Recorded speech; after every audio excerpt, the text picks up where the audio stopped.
Praise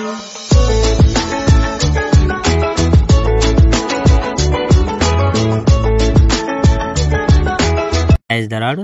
ప్రభు అయిన యేసుక్రీస్తు వారు ఈరోజు మనకు అందిస్తున్నటువంటి వాగ్దానం రోమీలకు రాసిన లేఖ 1వ అధ్యాయం 17వ వచనం. నీతిమంతుడు విశ్వాస మూలముగా జీవించును. రోమా నగరాన్ని నిర్మించాలని అభిలాష. మీ విశ్వాసాన్ని గురించి ప్రపంచానికంతా తెలిసింది కనుక నన్ను ముందు యేసుక్రీస్తు ద్వారా దేవునికి కృతజ్ఞతలు అర్పించనివ్వండి. నేను దేవుని కుమారుని సువార్తను ప్రకటించి మనస్ఫూర్తిగా ఆయనకు సేవ చేస్తున్నాను. నేను ప్రార్థన చేసేటప్పుడల్లా విడవకుండా మమ్మల్ని జ్ఞాపకం చేసుకుంటాను. దానికి ఆ దేవుడే సాక్షి. చివరకు ఇప్పుడైనా నేను మీ దగ్గరకు రావడానికి దైవేచ్ఛ వల్ల మార్గం ఏర్పడాలని ప్రార్థిస్తున్నాను. మీకు ఆధ్యాత్మిక శక్తి కలిగేటట్టు ఆత్మీయ వరాన్ని అందించాలని మీ దగ్గరకు రావాలనుకుంటున్నాను.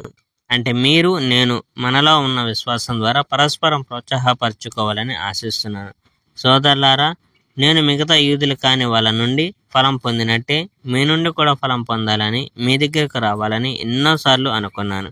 కానీ ఇప్పటి వరకు ఆటంకాలు కలిగాయి. ఈ విషయం మీరు గ్రహించాలని నా కోరిక. గ్రీకులకు, గ్రీకులు కాని వాళ్లకు, జ్ఞానులకు, అజ్ఞానులకు బోధించవలసిన కర్తవ్యం నాది. అందుకే రోమా నగరంలో ఉన్న మీకు కూడా సువార్తను ప్రకటించాలని అనుకుంటున్నాను. సువార్త విషయంలో నేను సిగ్గుపడను, ఎందుకంటే విశ్వాసమున్న ప్రతి ఒక్కరికి, అంటే యూదులకే కాక ఇతరులను కూడా రక్షణను కలిగించే దేవుని శక్తి అది. ఈ సువార్తలో దేవుడు మానవుల్ని నీతిమంతులుగా పరిగణించే విధానాన్ని గురించి చెప్పబడి ఉంది. అది విశ్వాసంతో మొదలై విశ్వాసంతో అంతమవుతుంది. దీని గురించి లేఖనాల్లో విశ్వాసం వల్ల నీతిమంతుడైన వాడు అనంత జీవితం పొందుతాడు అని రాయబడి ఉంది. Praise the Lord. May God bless our India.